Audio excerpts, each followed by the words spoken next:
Hello, and welcome to the Culture Quest. We are but humble adventurers, and today we are going on a side quest. With me, as always, are Peter. Hello. And Barrio. Hi. And I am Inon. Thank you, the listeners at home, for taking part in our noble quest. So, before we get into this, let me explain what we're going to be doing today. Usually, we all watch a movie, or read a book, or listen to an album, and then we discuss it on the episode. This time, I've been reading up on this subject that I was very interested in, and I'm gonna tell you guys all about it. It's important to mention that I've prepared a presentation to go along with this episode. You should be just fine without it if you just want to listen, but it might be fun to follow along. So in the show notes, you'll find a link to the presentation, both on Google Slides and on YouTube. Both of the versions should be accessible from any device that you may have. Anyway, I tried to make this both interesting and fun. So let's get right into it. Yeah. Okay, so my presentation is called The Anthropocene, or The Age of Man. I'm going to introduce to you this very interesting subject that touches, mainly geology and some environmental and earth sciences. Feel free to stop me and ask questions whenever you want, and let's get into it. So, here's what we're going to be talking about today. I'll start by introducing the idea of the Anthropocene, what it stands for, where it came from. If you've heard the term before, you might know that it's a term that was suggested as a name for the geological time period in which we are currently living in. As you will see, the term is still not formal in the scientific world. It's still just a suggestion. Because it has a lot to do with geology, we'll talk for a short while about the geological timescale and Earth's history. Then, to understand why the Anthropocene is even an idea, we'll talk about the interactions between humanity and the global system. If the term is ever formalized, then the time period of the Anthropocene has to have a starting point. So I'll present a few suggested possibilities. Then, after I've introduced all of these aspects, we'll talk about whether it should be formalized or not. I'll present a few pros and cons, and then to end the presentation, I'll share a few personal thoughts about the Anthropocene, and then we'll discuss it. So, as I've briefly mentioned before, the Anthropocene is a term that is proposed to be used for the name of the geological epoch that we currently live in. It seems today that humanity, it's such a major factor in the global system that we influence it on every level.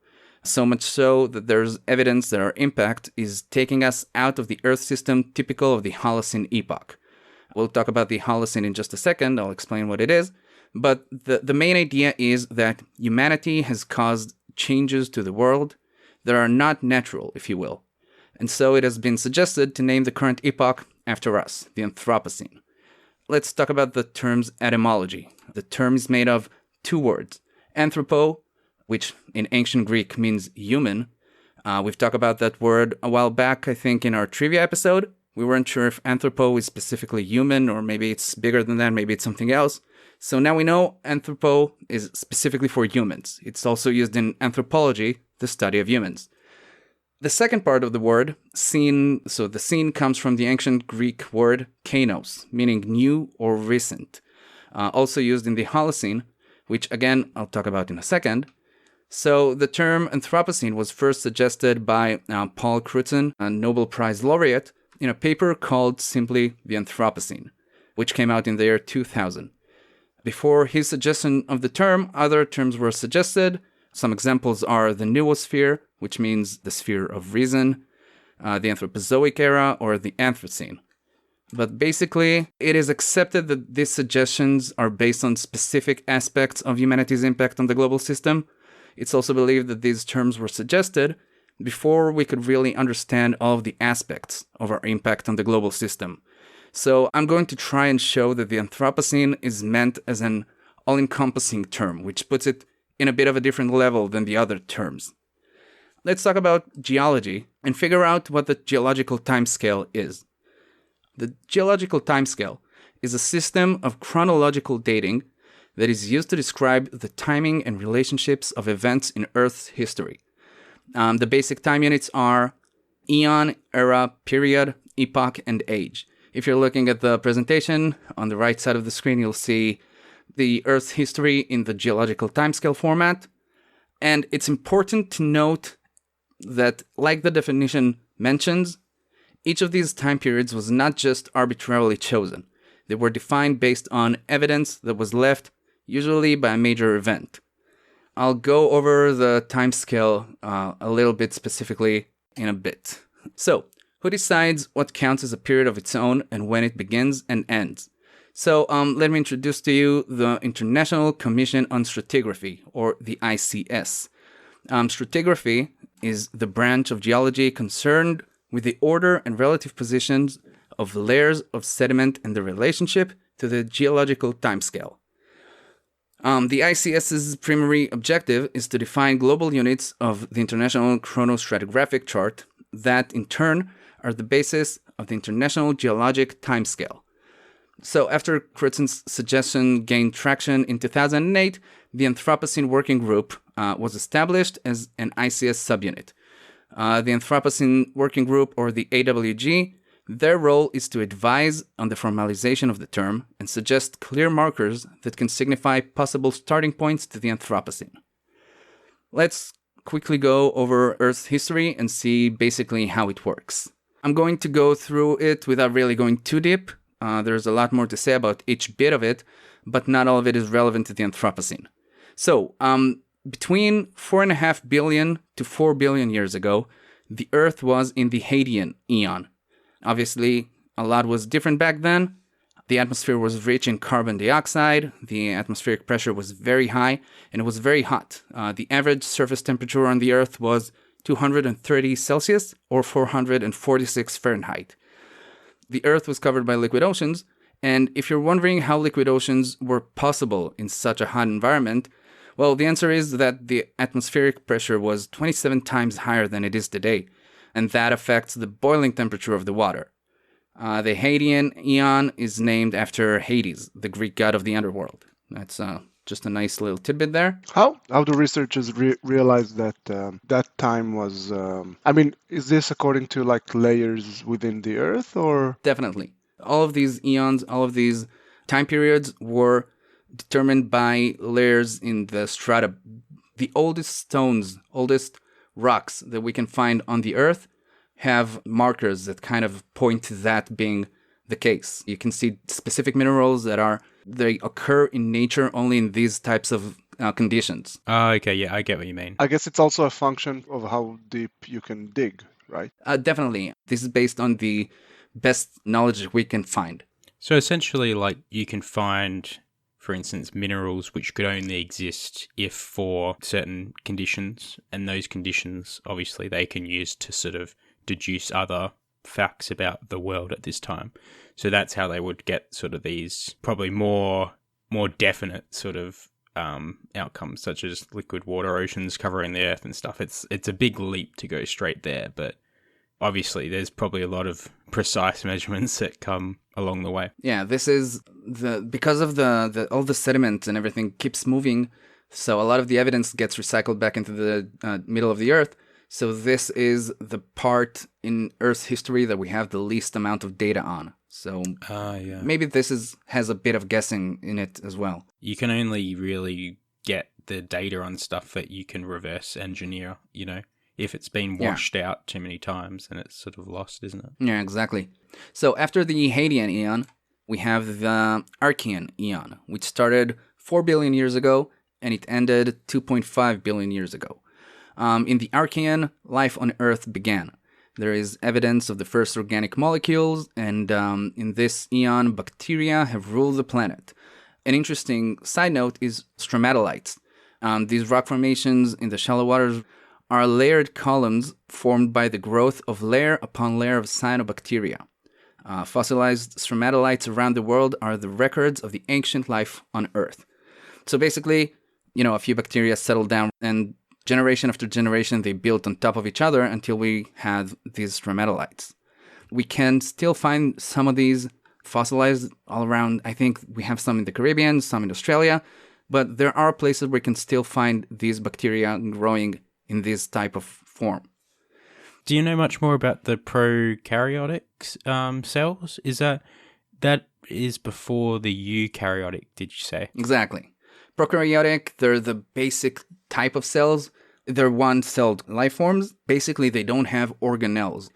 Eukaryotic life forms, which comes a little bit later, They're more complex. They have organelles that have specific functions within the cell. But anyway, the cyanobacteria I mentioned with forming these stromatolites, they've also started harvesting solar energy and atmospheric carbon in a process known as photosynthesis. That process, photosynthesis, is still widely used today. The products of photosynthesis, as you know, are sugar, which is used to store energy, and dioxygen, or O2, the oxygen that we breathe, which is released into the atmosphere. It's a byproduct of photosynthesis. The oxygen released by the cyanobacteria started accumulating in the waters, and then it was released into the atmosphere, and that caused the atmosphere to change from a weakly reducing atmosphere to an oxidizing atmosphere. Basically, the accumulation of oxygen in the atmosphere has led to the extinction of almost all life on Earth in what is known as the Great Oxygenation Event. Wow. Yeah, that was a huge mass extinction, which has led us into the Proterozoic Eon. That occurred 2.5 billion years ago and 0.54 billion years ago, or 540 million years ago. In the Proterozoic, more complex and multicellular life forms began to evolve, and the ozone layer stabilized. We see the rise of invertebrates, fish, fungi, land plants, reptiles, conifers, dinosaurs, and birds. And during the Proterozoic, a few mass extinctions have happened as well. These mass extinctions kind of separate the Proterozoic into subunits, which I'm not going to mention right now, but you can find that information. After the Proterozoic, we have the Phanerozoic, which started 540 million years ago, and it's still going today. This is the current eon we live in, so I'll go into smaller units of time until we get to current time. So the Phanerozoic eon has seen much animal and plant life. 66 million years ago, there was the last mass extinction, which marks the beginning of the Cenozoic era. Since then, mammals have diversified and grew larger. The last 2.5 million years or so are known as the Pleistocene epoch, which is defined by alternating ice and dry periods. Around 11,700 years ago, the last ice age ended, which marks the starting point of the Holocene epoch, which is the time period we officially live in today. In the Holocene, mankind has started farming, mining, expanding, and creating new technologies, which brings us to today. Let's talk about humanity and the global system, about the interactions between us and the world. Earlier, I mentioned the Great Oxygenation Event. Never since that event has one species had such an impact on the global system. If you remember, almost all life on Earth was extinct. Anyway, humanity might not cause the extinction of almost all life forms on Earth, but so far our impact on the Earth has definitely been global. The main reasons are the exponential growth in human population and the fact that our technology advances in leaps and the amount of resources we require is ever expanding. Until very recently, we've been burning fossil fuels, using up resources without considering any externalities, as if our energy consumption is clean and these resources are unlimited. But now we believe that some of the global changes to the environment will be in place for, a millennia or more. Some of these effects may be permanent. Let me go over a few examples of changes in the global system that were brought on by humanity. I'm not going to go over a lot of these examples, but if you're interested, you can go on the AWG's website, the Anthropocene Working Group. They have a lot of information there. The first thing that comes to mind when discussing humanity and the environment is climate change. It's caused mainly by fossil fuel burning and gas emissions that have occurred in the last 2 centuries or so. The changes in climate patterns cause animals to change migration patterns, invade new habitats, which makes a lot of ecological systems lose their balance. This may all seem kind of distant and tolerable, but the breakdown of ecological systems may have far-reaching effects such as extinctions and droughts. Of course, it's worth preserving these ecological systems just for the sake of not destroying everything we touch, but I kind of want to emphasize the fact that it will eventually come back to bite us. We rely on these ecosystems and food chains for all kinds of resources and natural services. A great example for that is the fact that climate change is connected with ocean acidification, which directly leads to the decline of coral and algae communities. These are at the base of very important ecosystems that will be affected. These ecosystems produce massive amounts of oxygen while also responsible for carbon dioxide fixation, which is basically removing CO2 from the atmosphere. They provide plenty of nutrients to a lot of species, eventually some of them with fish and rely on as food sources. Another thing is that reefs built by corals provide us with coastal protection. And also they have immense economical values, mostly in the form of tourism. All of that would just vanish along with them. Basically, these coral reefs have a bunch of stuff that they provide us with, a bunch of natural services that we would just not have if they all died. Another impact we have on the world is sediment erosion and transport. Like, sediment is always eroded by rain and weather, and it's always transported by rivers and stuff, but it's estimated that the rates of sediment erosion and transport have increased by an order of magnitude due to urbanization and agriculture. These heightened processes cause surface water pollution and reservoir siltation and changes in river morphology, which all directly affects people who rely on these water sources for drinking and agriculture. It also causes muddy floods, which can damage roads, clog sewers, and destroy private property. That's, again, something that is caused directly by human activity. Our impact is also noticed in aspects that are less noticeable to the naked eye. There are many biogeochemical cycles of elements that are disturbed. In nature, elements and compounds basically go through a cycle in which they appear and are used in different forms in the ecosystem. A very simplified example is the water cycle. So basically, you have the oceans and rivers, which are reservoirs of water. The sun provides energy that drives that cycle, and the water in the reservoir evaporates into the atmosphere, condenses into clouds, precipitates as rain, snow, or hail, and flows back into the reservoirs. So a lot of compounds go through similar cycles, which a lot of systems rely on these cycles. And today we know that many of these cycles are disturbed by anthropogenic influence, basically human activity. An example for that is the carbon cycle. We used to have between 260 to 285 parts per million of carbon dioxide in the atmosphere. And that was fairly stable between 7,000 years ago until the beginning of the Industrial Revolution. Since the Industrial Revolution till today, over 400 parts per million in the atmosphere. Basically, it used to be around 260, 280 for 7,000 years until we started using engines and steam engines and all kinds of technology, and it's rising since then. And carbon is known to be a greenhouse gas. Sorry, I'll just cut you off. Back when back when I was in high school, so I forgot I'm the young one.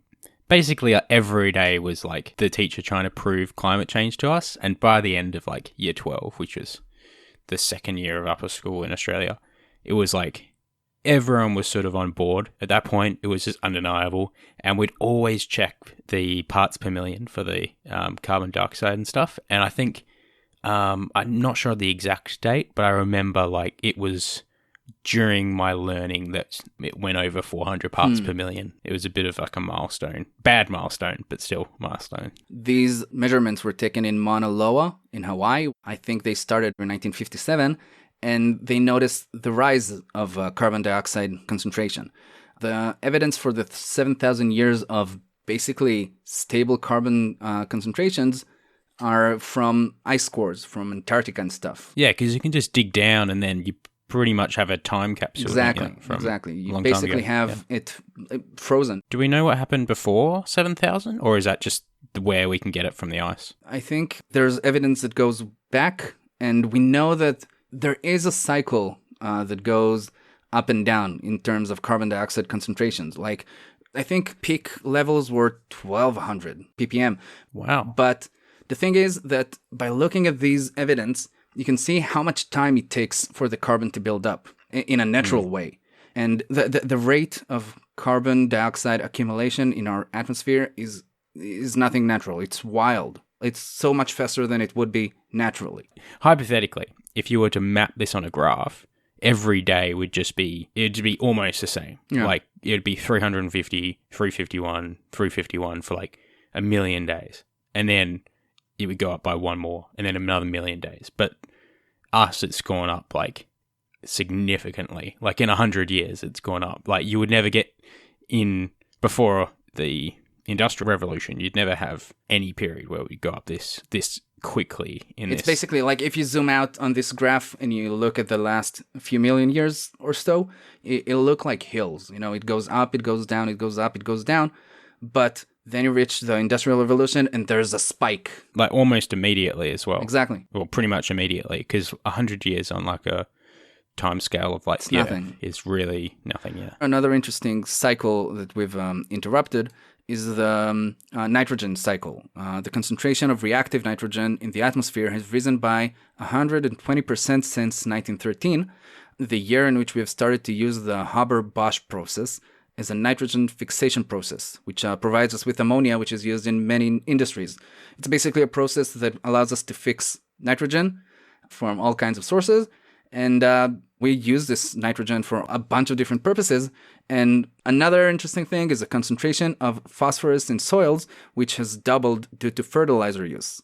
Now, both the nitrogen and phosphorus that are used in fertilizers and in different industries, they end up in bodies of water. You put them in the earth, you put too much fertilizer, and everything that's not used up by nature reaches bodies of water, which is a cause of eutrophication, a state of being overly rich in nutrients. That causes algal blooms and oxygen deficiencies, which affect the microbiota in the body of water. Sometimes in extreme cases, it even affects the macrobiota. Basically, the things we take for granted, like fertilizer use and, buying bleach and ammonia for home use, eventually just causes changes that can really topple ecological systems. I gave you 3 interactions between humanity and the world around us. I tried to basically establish a connection between humanity and the global system.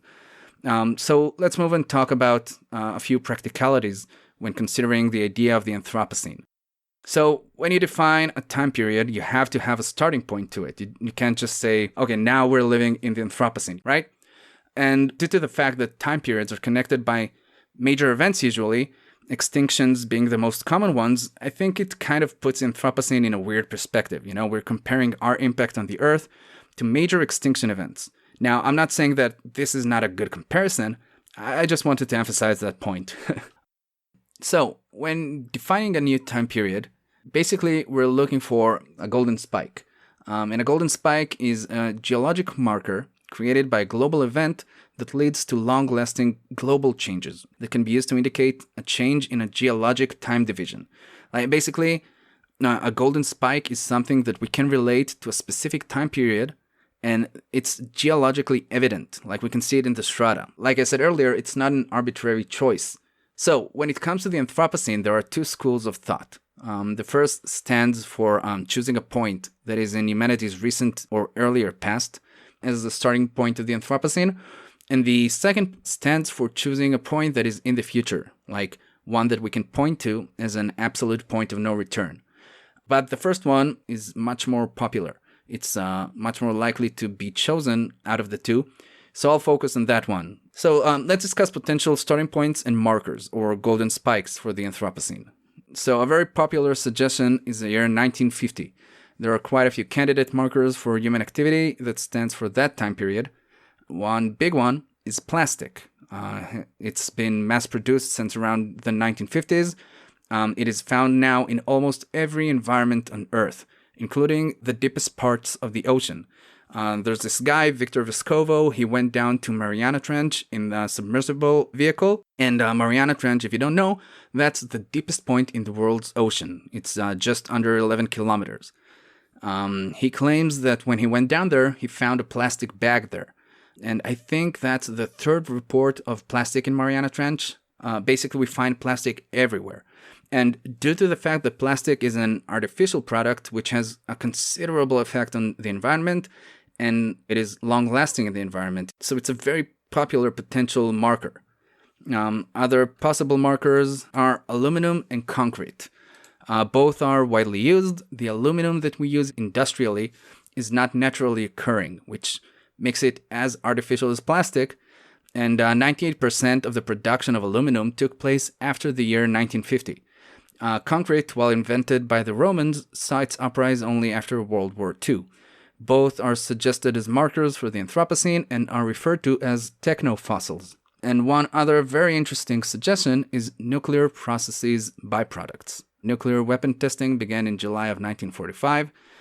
Since then, artificial radionuclides are spread and detected in significantly higher rates than before. Some of these originate in nuclear explosion testings in 1952. Others come from nuclear energy production methods and other artificial processes. A suggestion for another starting point is the beginning of the Industrial Revolution and the invention of the steam engine. It's considered to be the point at which our technologies started developing at an increased rate. The very first interference with the greenhouse gases balance started at this point in time, which ties it tightly with global warming, a staple of the Anthropocene. There are a few specific dates in consideration, all in the 18th century. And another third suggestion is setting the starting of the Anthropocene around 8 to 12,000 years ago. This suggestion is based on the time period in which farming became widely used. By the suggested starting point, around 8,000 years ago, humans have reached every habitable continent. Farming and agricultural techniques have begun to make their impact on the earth.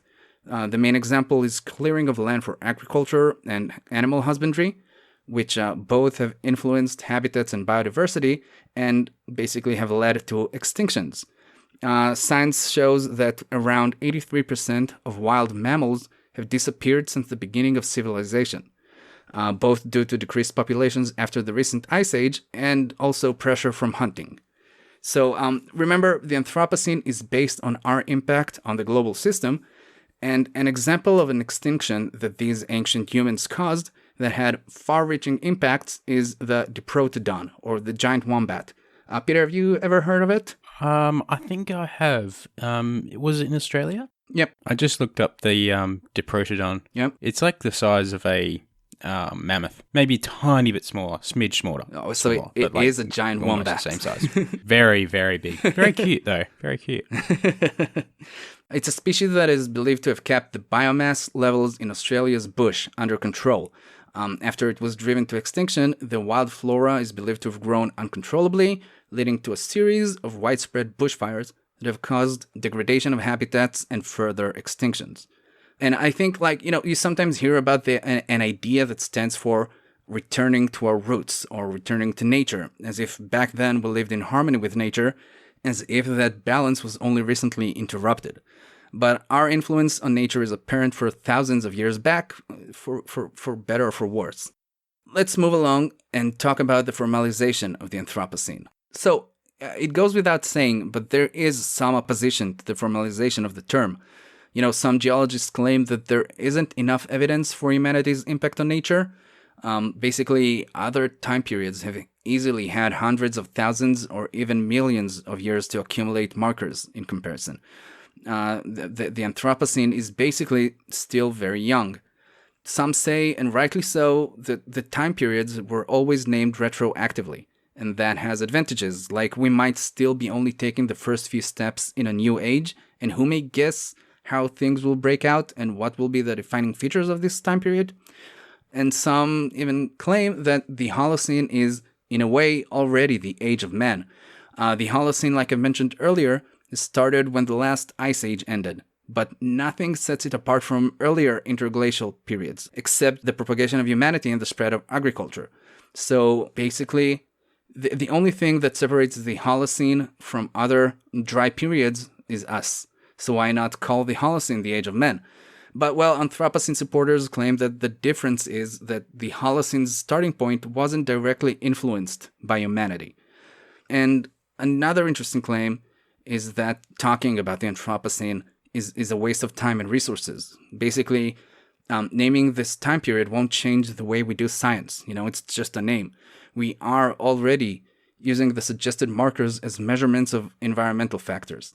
Another thing about this term is that it basically outgrew its roots in the field of geology, which might be a bit of a problem. The term became somewhat popular in the scientific world. I myself, as an environmental and earth sciences student, I see the term pop up in scientific papers like every once in a while. And, it's used as if it's already a formal thing. And the AWG is made up of geologists who think in geological terms, and some claim that they don't represent the scientific community as a whole. And in addition, the term is mostly used in Europe and America, and so there's a fear that it's becoming this Western term, and some aspects of non-Western societies might be overlooked by it. But on the other hand, some say that, it's a good thing that the term outgrew its roots.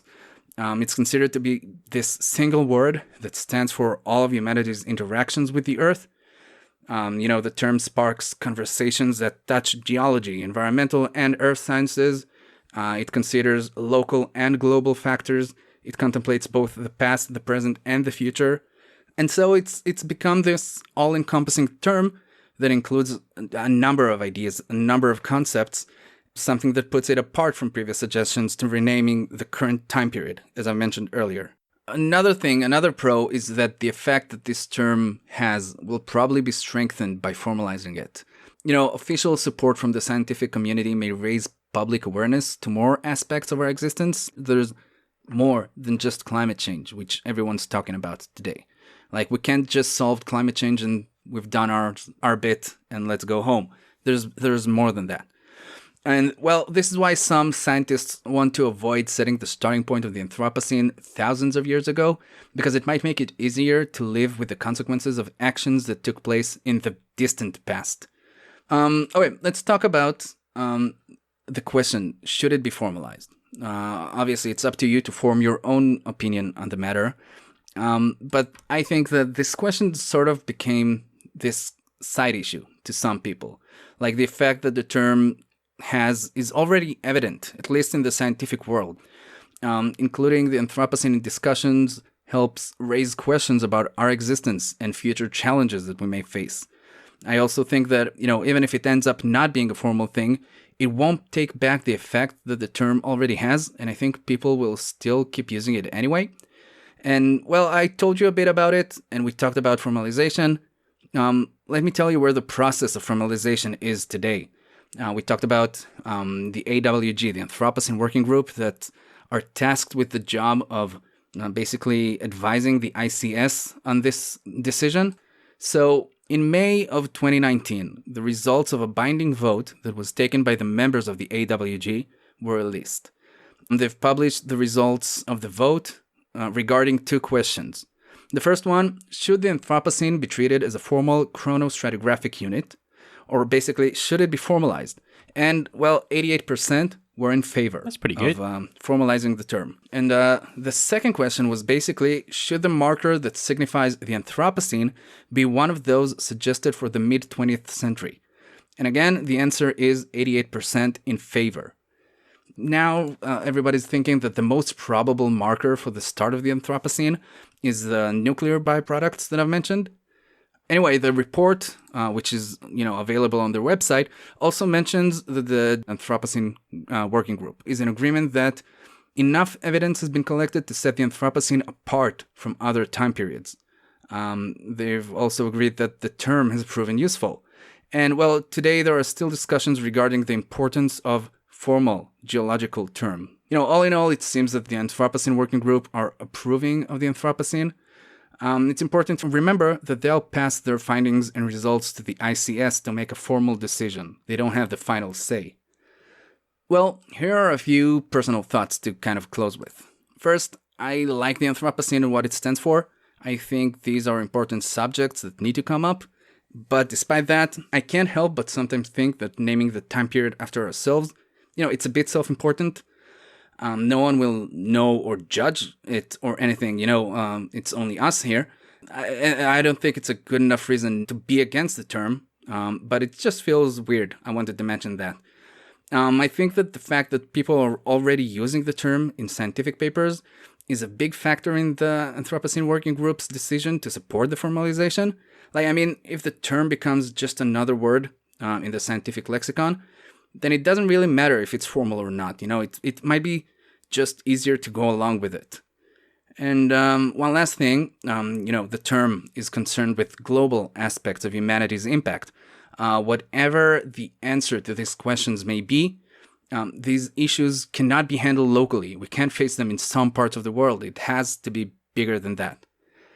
And basically, if you guys have any questions, or if you guys want to discuss anything further, go for it. Take dinosaurs, for instance. Like, I'm not a dinosaur expert, but dinosaurs were pretty dominant in the world, right? Mm-hmm. Like, when they were around, they were common, right? Definitely. Well, so the difference between what dinosaurs were doing and what we're doing, why is sort of like the production of carbon and carbon emissions and all this stuff with the water supply, why is that seems to be unnatural? Because we're sort of dominating the world at the moment. But the dinosaurs were sort of running the house, but what they were doing was all sort of in line with nature. Like, how are we sort of defining what's natural and what's unnatural? I guess being at the top of the food chain doesn't mean that you're not living in harmony with your environment. Take major predators from today and look at their predatory habits. Like, basically, they hunt and eat just kind of what they need. And if you look at it closely, you can see that they usually hunt and kill, like, the sick or the old of each population. So basically, while animals are dying, that's not the worst thing that can happen, That basically also kind of strengthens the population of the hunted, which we don't do. We kill until everything is extinct. Like, we have basically evidence for people going out and just hunting things to the point of extinction and being proud of it. That doesn't happen in nature. Well, here's the thing, right? With lions, would you say it would be adaptive for them not to hunt everything of their species, of their prey? Definitely. Because obviously, if they did that, they probably wouldn't be around. So just by the fact that they're around, that would be good indication that they know how to sort of keep the prey going, like keep the lifestyle cycles going. Yeah, exactly. I think every basic ecology course will start with an example of that. And that's what constitutes its nature. It hits a balance, that we're not hitting. We're not having. They hit a balance, but like, we have this weird sort of predicament now where we don't have a balance to hit. Like, we could try to do as little as we can to affect what nature would do without us. But obviously, if we pulled out of nature completely, it would do something. I hope. But say something that we need. We need metal or something like that. If we just grabbed all the metal in the world, it just feels like the consequences are just like meaningless. It's like we just do something else, Like, it feels like we're invincible at the moment. Yeah. Because, like, if we destroy the Earth, we'll just go destroy some other planet, It feels like we're in this weird phase of, like, we've just broken free from this nature. Yeah, it feels so a bit, yeah. We hope we don't run into a wall before we get off this planet. That's why we need to solve climate change, because what happens if we don't make it to Mars? So, Yeah, I think it's called the Fermi paradox. Have you heard about that? Yeah, I think the Fermi paradox is talking about why we haven't met other intelligent life forms. Yeah, but one of the explanation is that every intelligent species every other sort of civilization's just either fallen asleep at the wheel or broken themselves up by probably nuclear or something like that. Yeah, that there's this barrier that you can't pass because, like, every time you try to pass it, you either fall asleep or just kill yourself. Like, when I think about the Fermi paradox, I've always thought, like, why we don't see aliens or something like that. And, like, the answer that I usually sort of give would be just if, like, the chances of two civilizations close to each other sort of being in the same stage of development, like, say, not 10 million years apart in their evolution, like, right bang on the same decade, then it would be possible. But the chances of that happening are very low. What's more likely is that there's been heaps of civilizations around us for millions of years, and now they use nanotechnology. They're all tiny. Like, they're around us all the time. We just wouldn't ever be able to see them because they're like, they've got 100 million years of, like, just intelligence above us. So, like, maybe they are around us, but we're like a blind toddler looking for, like, people in the dark. We're just stupid. But, like, I never really thought about that. There's, like, it might be a limit to, like, what you can get to. Yeah, I find it very interesting. We were talking a little bit around this in our episode about Last Chance to See, but I think we all agree that the number of species isn't that important. Because if there's, say, 50 more types of bats, they're all still bats. Like the way we classify, or the way we classify them, essentially. Like if we find that they're like, oh, one wing's a bit bigger than the other, we'll call this the wrong-winged bat or something. Like that doesn't increase the diversity or anything like that. It's not that important, right? Do we agree? It's not about the number, it's about what we lost. You can take it as a point of view of the big picture, of creating a sustainable lifestyle that will allow us to pay attention to our surrounding. And because like everything, it's a steep slope. You start allowing yourself to extinct this species or another, and then you kind of let go in another thing, and until things get too out of hand, and then it's too late. So like there's the first benefit of just having the discipline of creating a sustainable lifestyle, and that doesn't take into attention any specific species.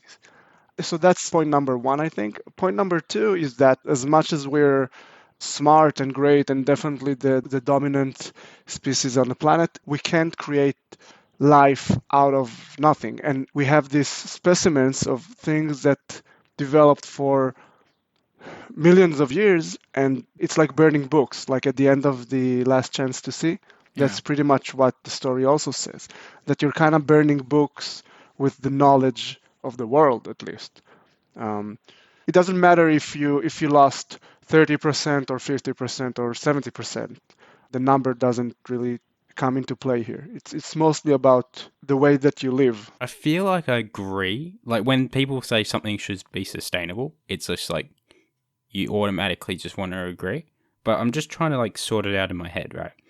Like I'm trying to figure what the ultimate goal is, like the overreaching goal is. So my goal would basically be, so everyone has sort of like their own consciousness, you would say, like we're not all dipping into the same consciousness, or everyone has their own sort of point of view, right? I'm not sharing one with Anon, and I'm not experiencing what he's experiencing, right? So everyone sort of has their own unique one. What I would say would be my goal would be to maximize the amount of consciousness, which is good. So like that sounds very broad, but like for instance, like I would say you don't want to have a planet which is just full of like chickens which just go into a meat grinder every day. You wouldn't want 10 million, because their lives wouldn't be a net benefit. It would be a net loss for them. Like if you had the option, you wouldn't want to be a chicken, right? But say you wanted, like say you can live the life of a ladybug, and then you can step out, you're like talking to the universe, and it says, would you like to be a ladybug? And you say yes, like I would rather be a ladybug than not exist. Then I would say it would be good to have more of that. So essentially, like, to put it down to like a simple calculus, I would say it would be our moral duty to improve lives, not just the ones that aren't good. Of course, like lives that are already good, we should make better, but also lives that aren't good, we should try to improve them. And if we can't, then maybe it would be there's a argument to be made as to whether maybe we should extinguish like a small sort of branch of animal or something which is going to die anyway or something over a longer period of time. But like for me, the goal would just be to have the most animals we could, which are all having like really great lives. Like just if someone gave the option, you'd say I'd want to be every single one of those animals. I'd love to live any of those lives. That would be what you want, which is essentially what we do as humans at the moment. Like we'll say like population growth is great as long as we can feed everyone, everyone's having a good time. So like I'm just kind of expanding that to everything, all animals essentially, but not including plants, not including like dirt or anything like that. Don't give a shit. Which I don't get. You don't get the dirt thing? You don't get the plant thing? No, not at all. Like I think plants and the things that live in dirt are just as important. Well, to me, not important. Like if we could just get rid of all plants, but it would have no okay. Yeah, but we can't. We can't. That's the thing. We can't. But I'll give you a thought experiment, right? So like you have to just go with me on this. We can eradicate all plants and all topsoil, all that stuff you love. Yeah, I do. But it has no effect on our conscious experience. So essentially, like no one gets happier, but no one gets sadder, nothing. Is that okay? Like, I'm not sure what you're going with this, because I'm trying to sort out my own. It feels like I'm trying to like shift you, but I'm really trying to like find out where I am, because like I'm thinking like what we need to do as a species and stuff like that. Yeah. But I think with the ladybug, I think the best life for the ladybug would be a life that no one would interfere with, because it evolved to live where it lives. It has all the tools to make the best out of its specific situation. So if we try to, I don't know, like feed it or make it better. Yeah, that's a good point. I like that point. How about this argument?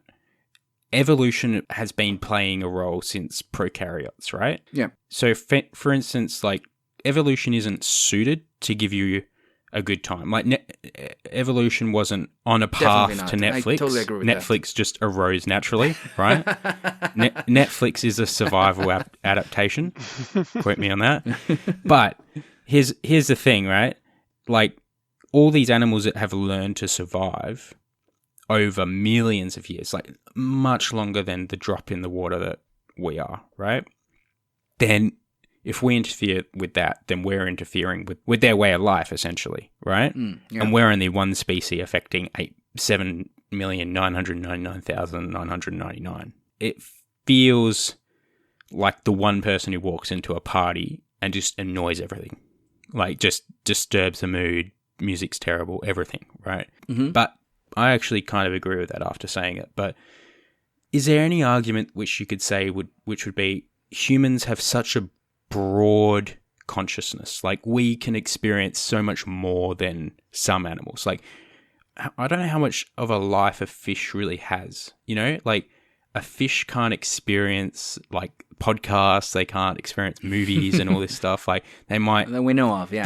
That we know of. That's the thing, because you can never be 100% sure. They could be doing wild shit. But there is some argument to say, well, we are important. Like humans are definitely important. Like, because without humans, there's no monopoly. There's no like, well, let's leave it there. There's no monopoly. Yeah. You know, I played a pretty good match this afternoon, so I'm a bit, anyway. But you got to admit, humans have some importance. Like we can't step away completely. We can't sort of fade into the background. It's just one, it just couldn't happen. But two, like it would just be such a shame if we couldn't go on and do interesting things. Like we couldn't make art and all this stuff. Like what's the ideal amount? Like do we want to step back from like 90%, or do we want to like have our finger on the pulse? Like what sort of analogy would you draw? Well, let me just say I'm totally in humanity's side. I don't think like, you know, that we're not important or we're as important as any other fish and, you know, we should extinct ourselves before we extinct everything else. I think we should look out for humanity, you know, look forward and plan ahead to make the best world for us as well. So I'm not saying we should stop existing. I'm not saying we should stop everything we're doing and let nature sort itself out. Everyone's going to want to keep living the best life. But I think we have to change the way we think. We see the world. We see ourselves as a part of it, you know, to be a part of it. We're not above it. Do you think we just should think about our effect on animals and their lives a little bit more than what we are? Is that an easy way to say it? My point is we should keep looking out for our best interests, but we have to keep in mind that we are also affecting everything else around us, you know, which isn't a good thing. I don't think we should affect anything around us for the better or for worse. We should, you know, do the best for us in a way that affects the least amount of other external factors, which we can do. Like we can, you know, provide energy for the world, like electricity using solar power, which is much less detriment to the world than, you know, burning coal. We can provide food and everything, maybe not today, but we can develop methods to provide food that doesn't require habitat degradation. Maybe we couldn't 200 years ago, but things are changing and what we know is changing. Okay, wait. I agree with you, actually. Everything up until you said we shouldn't affect anything for the better, though. Like, would there be some examples where it might be beneficial for us to sort of change an ecological system?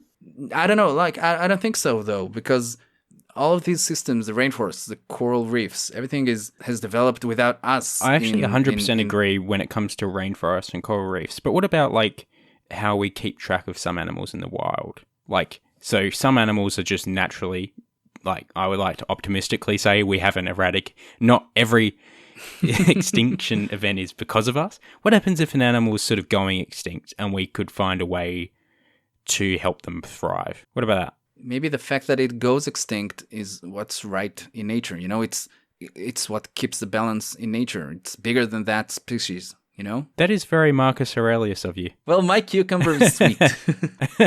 I think another interesting question is if you do believe in some, like what you mentioned before about if fish has consciousness, or what is your opinion about suffering and living things that suffer?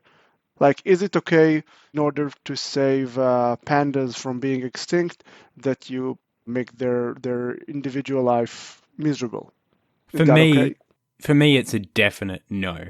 You would let a species be extinct in order to not make an individual panda suffer? 100%. It feels like it could get combative, but I'm feeling like 95 to 99% of this is just bang on. And the 1% where I disagree, I'm just trying to figure out, like, if I'm confused or if there's, like, another angle. Like, because it sort of, for me, it bashes into ethics in a way which is sort of interesting. I'm just like, have you guys heard of the paperclip maximizer? I'm not sure. No. Oh. Damn, I have to explain it now. So basically, there's this robot, essentially, which is just has one goal: to maximize paperclips. So it's sort of like a dystopian thing where we just build a robot and we say, hey, can you create paperclips? So it's sort of like quite a fun robot, you know, it just goes around its business, collects a bit of rubbish and stuff that we're not using and stuff. And because it can convert atoms into anything at once, it can just it takes a piece of paper and then it just goes, oh, it's now a metal, and it becomes a paperclip, right? But eventually it sort of runs out of things that we're not using. So then it goes, this MacBook, that could make 1,200 paperclips. Let's just make it. And then you go, oh, where's my laptop? That's awesome. Damn. So it keeps making laptops. It keeps making paperclips out of laptops. And then suddenly, like, it runs out of everything and all that's left is us. So it turns our bodies into paperclips. We just become paperclips. So we sort of regret what it has become. And it's literally just destroying, like, kids and women and children and everything just to create more paperclips for us.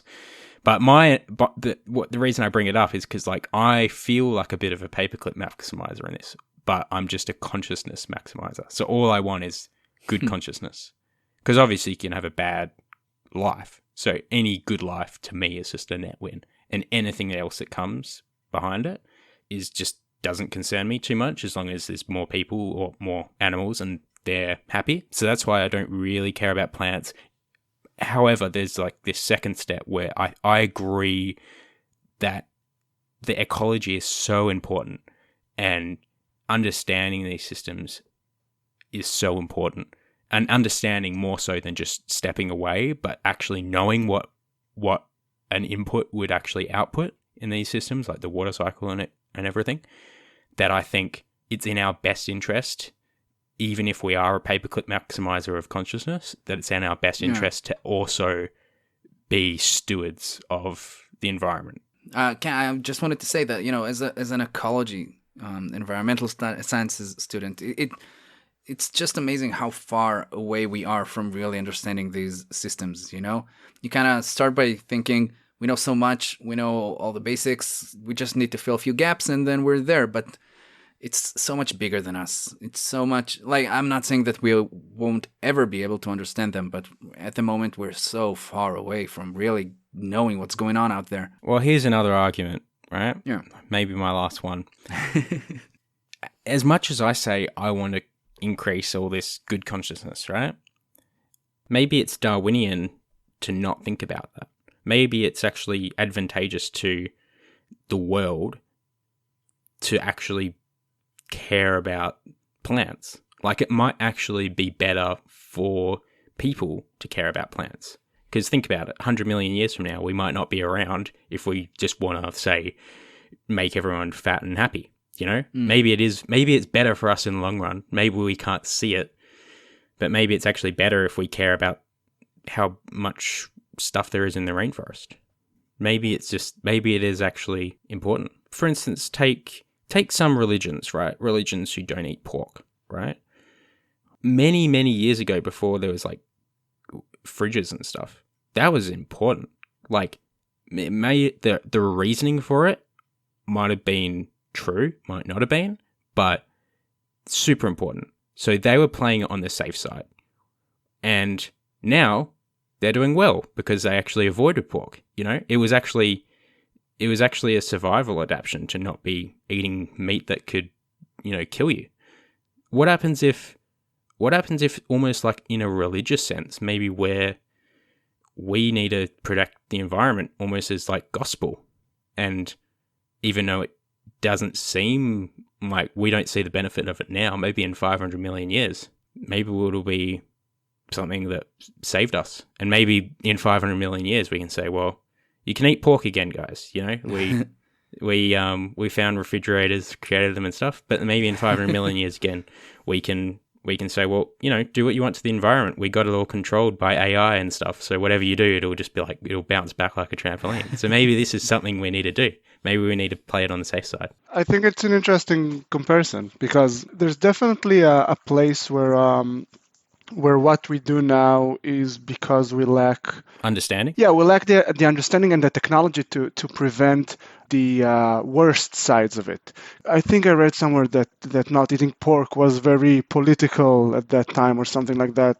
But there's a lot of duties, I guess, in Judaism regarding you have to wash your hands before every meal. That's like something that went way before, and there's like this whole ritual where you say this little prayer, I think, or something like that. And that kind of makes a lot of sense. Just imagine that you're living in a time where it's not even sure that you have soap, but you do wash your hands before every meal, and I think also after going to the bathroom, and that's really beneficial. They didn't understand why, but they saw it had good effects over the community, so it's something that they took and went on forward.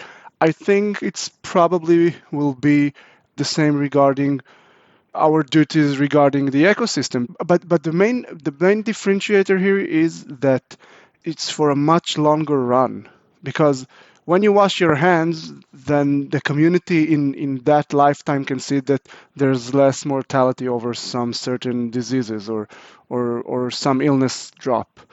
But regarding the ecosystem, it's kind of like maintaining maintaining something that's already existing. It's not creating something new, and it's not necessarily something that your children won't necessarily will experience if you want to it. But even if we don't take this topic too much, we won't take it too much seriously, our children will probably still have forests to go to. But we kind of need to play this thing in the long run. And I think it's very interesting because it's like the different stage of our society maturity. Because as you get more mature, you need to start thinking more ahead. As a kid, you just want to eat candy, right? And then as a mature person, you understand, well, I still want to eat just candy. By the way, I just ate a lot of candy and my stomach hurts. But like normal adults, what they do is they try not to eat so much candy because they kind of see ahead. And they have foresight. Yeah. And that's pretty much regarding everything, but it's still it's very individual driven. Yeah, and as a society we want to extinct everything, but now we have the foresight to see how bad it would be. Yeah, and also we need to kind of think as a society. I think it's harder than it sounds, because like you're saying, for ages we've been thinking as a society. We created states, we created people and nations, but there's something more global that we need to kind of take into account here. And I think there are, sprouts of it. There's all the ecological conventions that a lot of countries join to. There's the Paris Agreement, I think, that the US just left or something. And again, that it kind of seems that we're going in the right direction of kind of finding the responsibility. Yeah. By the way, I'm not sure regarding the previous question. In order to preserve a species, maybe it is worth to harm an individual happiness. I think there's also the example that you gave with The paperclip maximizer, yeah. that's a cool one. I never heard about it before. I think I kind of heard about it as the concept of infinite repetition. Like in order to kind of understand something, you need to repeat it until infinity and see what you think about it then. But I think it's just.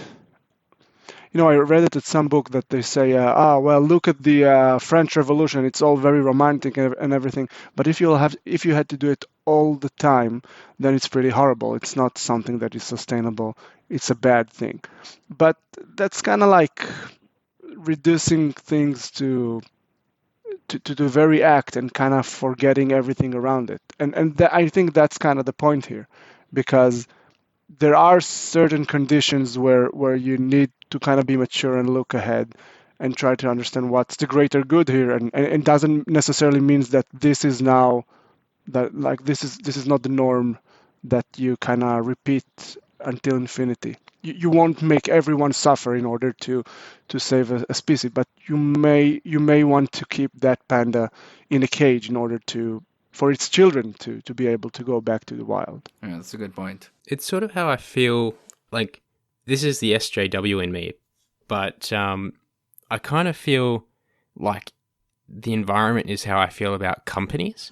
So I really don't care about companies because companies aren't anyone. No one is a company, but companies are made up of people. So like there's employees, there's CEOs, there's the customers and stuff. So I want the company to work as long as it's functioning to people, right? And if it's not, then I don't care about the company. Whereas with the environment, if the environment and the ecology and the systems are serving the animals, then I want to preserve it. But if there's something that's not going right, then I think we should interfere. So it's really not the environment that I'm too concerned with. It's just everyone in the environment. And I think right now, we don't have the wisdom to mess with it because whatever we do seems to harm it. Yeah. So maybe it should be our collective wisdom that we should study it for 1,000,000 years and then maybe press a button, you know? I agree, but I think there's this. I think I disagree with something very specific, that nature or the environment is a company, but it's a company that you are working and will always work in. You're part of that company.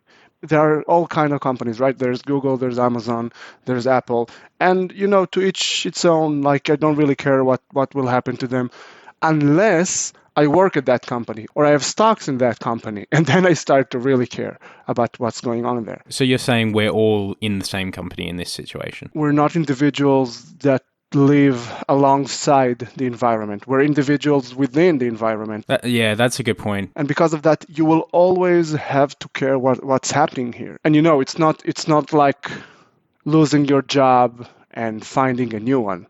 Like I guess we can Wall-E this thing and and kind of move to a spaceship and get all fat on floating chairs. That. Yeah, that sounds, by the way, really really cool. As I always say with people that are smarter than me, I agree with that guy.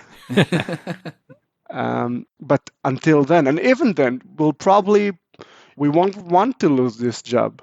One of the things that I always liked about sci-fi movies is that it seems that no matter how it seems that the human race has kind of gone everywhere to all parts of the galaxy and beyond, like the Earth remains its capital, right? It's the home that everyone kind of always talk about and mention as the cradle of humanity. Yeah, it's kind of like a special place, and it always will be.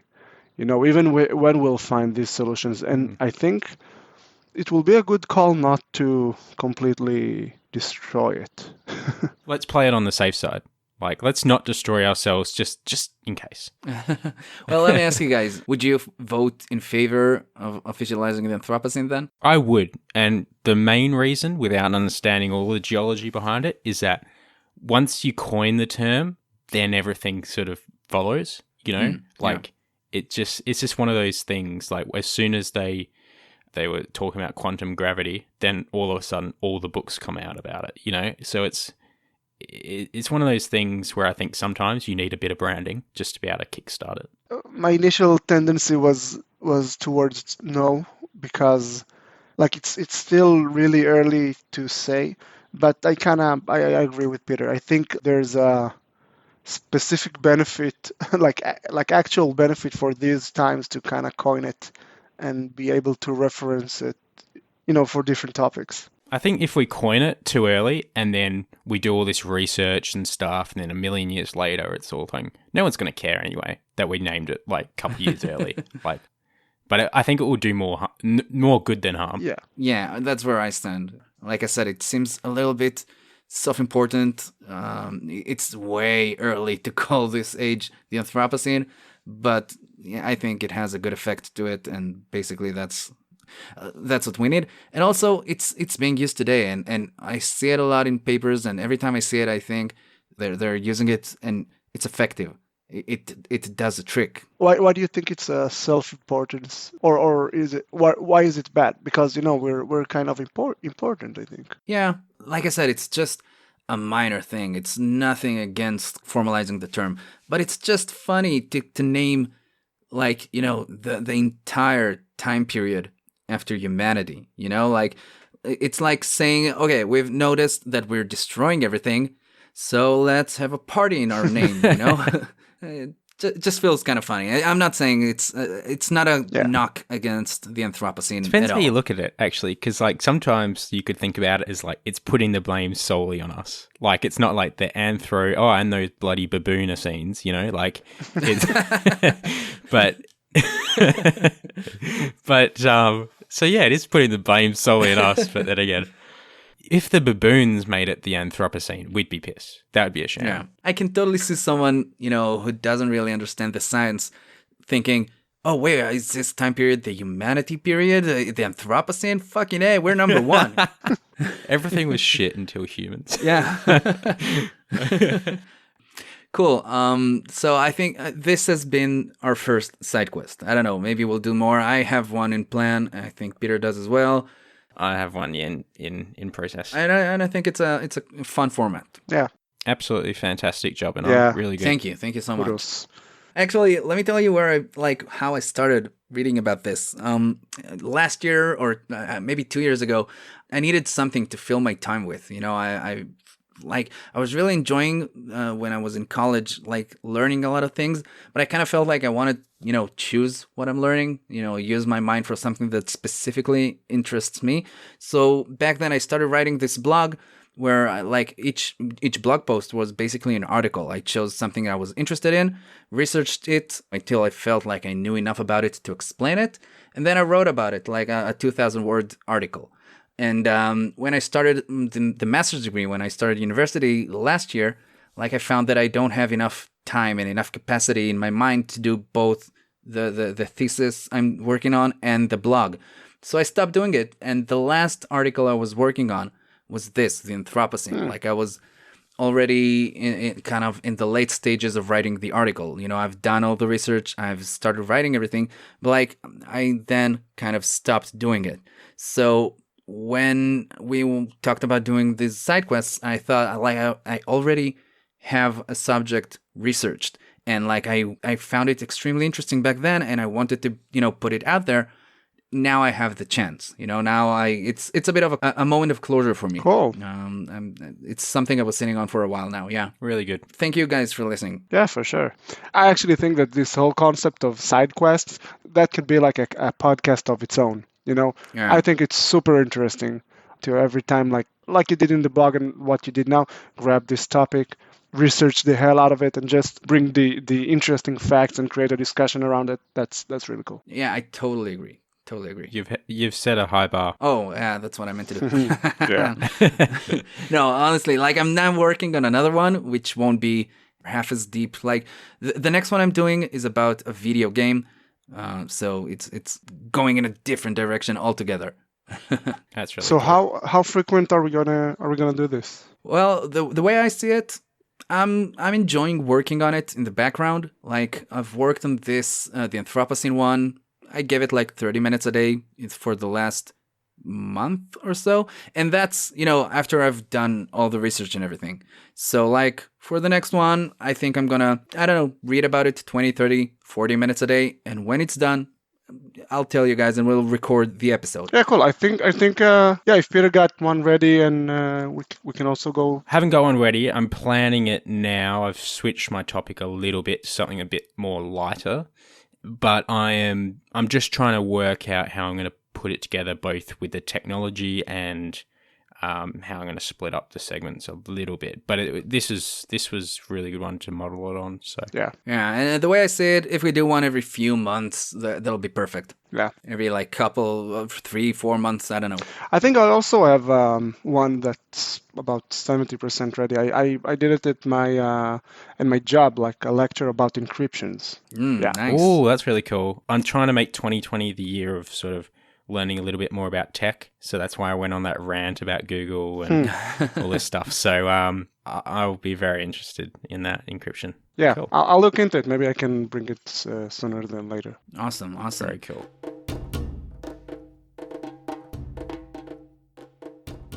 In our next episode, we're going to be watching the TV series Firefly and the accompanying feature film Serenity.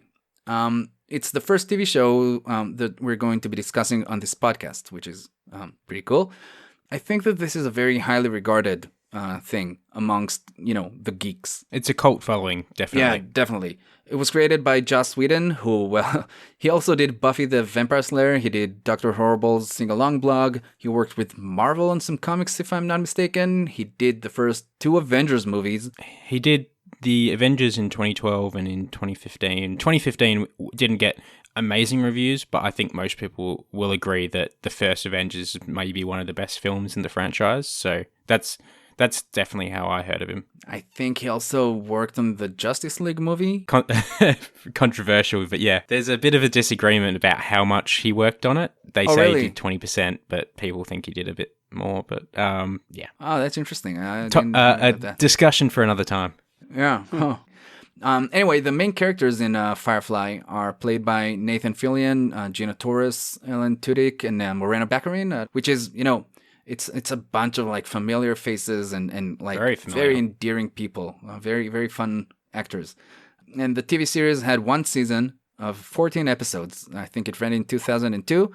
At that point, it got canceled. It was kind of left with a few unfinished plot lines, so they then made the movie Serenity that came out in 2005, which is supposed to kind of close the story and close everything up. That's good. I didn't know they did the movie, but that's really cool. And well, a few years back, I had, quite a few friends who just adored Firefly and Serenity. Like, they never stopped talking about it. So, we had this kind of a slumber party kind of thing that we watched most of the TV show. I think we watched like 8 or 9 episodes. And, I remember it was kind of fun and different, but like I wasn't paying too much attention to it. I had a bunch of friends around me and everyone was talking and eating pizza and stuff. And then I watched the rest on my own. But like, I don't remember too much from it. I wasn't too much into it. And anyway, since then, my girlfriend and I have been talking about watching the movie Serenity, but I don't really remember anything from the show. So here's an opportunity to watch it again, pay some attention to it, and, well, enjoy the whole thing. Cool. Cannot wait. Yeah, I think it's going to be fun. So thank you, Peter, and thank you, Barrio, for staying true to our goal. And thank you, the listeners at home, for helping us along the latest stage of our quest. We hope that you join us again next episode, and we'll talk to you soon. Bye-bye. See ya. See ya.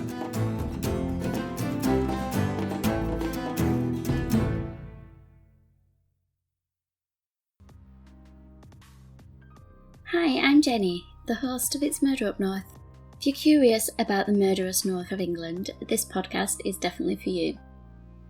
I've lived in various parts of the north of England. I went to college in the shadow of Saddleworth Moor. when Myra Hindley and Ian Brady buried those 5 innocent children. I've worked in the city of Leeds, where the Yorkshire Ripper targeted his victims in the 1970s. Knowing how geographically close I have been to these crimes made me curious, and that curiosity became this podcast. However, my main hope is to help you see the person, not the victim.